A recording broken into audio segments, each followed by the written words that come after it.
Well, the World Trade Organization Director General Pascal Lamy says the East African trading bloc is ahead of the curve of other sub-Saharan African economies.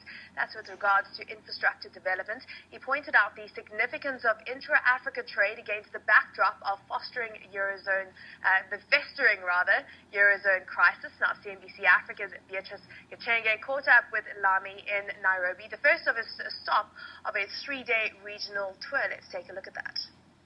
If you look at Africa as a whole, this continent has a problem with low infrastructures as compared to other continents, hence a handicap to trade. And first and foremost, a handicap to Africa trading with Africa.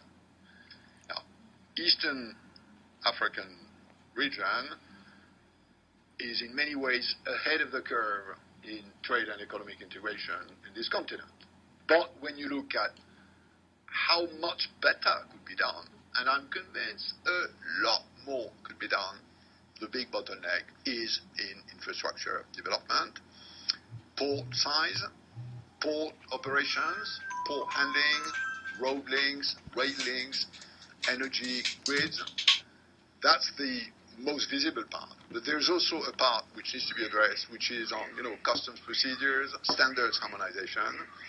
So in many ways, and that's what I've seen during this sort of trade facilitation visit in this country and in the region, and I'll be moving to Rwanda this afternoon, is how ahead of the curve Kenya and its EAC partners are, on the one side, but also how much potential remains to be exploited. The financial meltdown in Europe has emerged as one of the festering problems that is affecting trade, and Africa is one of the continents that is actually affected by this contagion.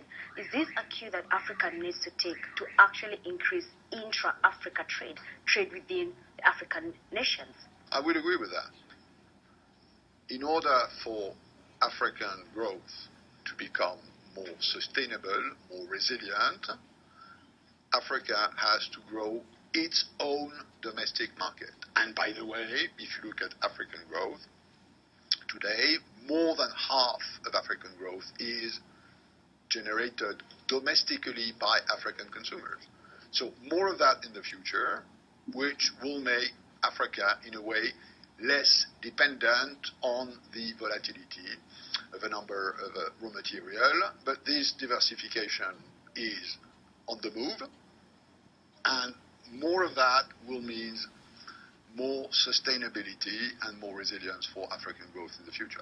In light of what you've just mentioned, what are the trends that we're seeing in Africa, especially in light of the widening current account deficit that we're seeing in various African nations, whereby we're net importers as opposed to exporting?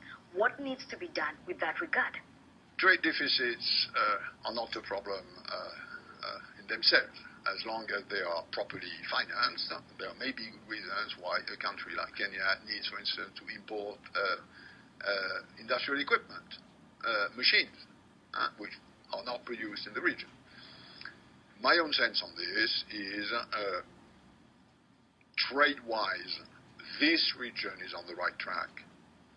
More to come, again, a huge potential to be exploited that will go in the pocket of the consumers if you reduce the cost of trade. But, what characterizes the Eastern African community, I think, as compared to other regional integration processes on this continent, is a sort of strong, permanent political engagement by domestic political leaders. This is, I think, what makes the difference between those who are on the fast lane of regional integration and those on the continent who are on the slower lane. And finally, Africa produced two candidates who were aspiring to succeed you as the top boss for the World Trade Organization, but failed to clinch the position. What are some of the things that Africa needs to do in order to poise their leaders to take up such positions going forward?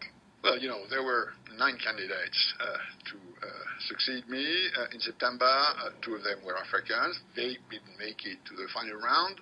other Africans have occupied important international organization leadership positions. Kende Yunkela was a very successful UNIDO DG, Jacques Diouf from Western Africa, head of the Food and Agricultural Organization, and as far as I understand, a Kenyan citizen who's a friend of mine, Dr. Kituyi, will be heading the UNCTAD, which is also an important position. So, overall, I think Africa is on the rise, and the number of Africans heading international organizations is also on the rise, while remembering that once you're elected in this position, the first thing you have to do, Pascal Lamy, the first morning of your job, is forget about